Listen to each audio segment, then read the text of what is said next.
Aujourd'hui, le Luxembourg et les Pays-Bas, qui ont occupé les 2 dernières présidences de l'Union européenne, font le maximum sur ce sujet-là.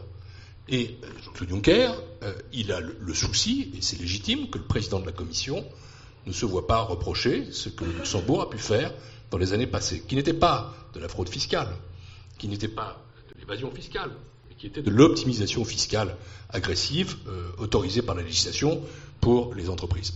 Un mot sur l'impôt sur les sociétés, et j'en ai fini. Nous avons une grosse limite dans l'Union européenne que vous devez connaître.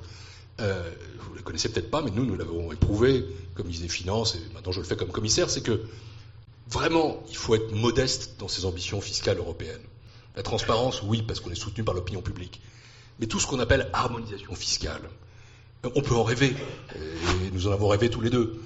Mais il y a une règle qui rend les choses malheureusement extrêmement limitées, c'est que pour prendre une décision fiscale dans l'Union européenne, il faut l'unanimité. L'unanimité à 28, c'est rarissime.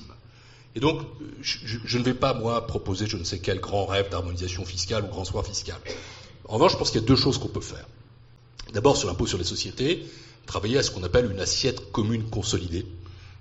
Assiette commune d'abord, avoir les mêmes règles d'assiette dans tous les pays de l'Union européenne, et consolidée pour les groupes.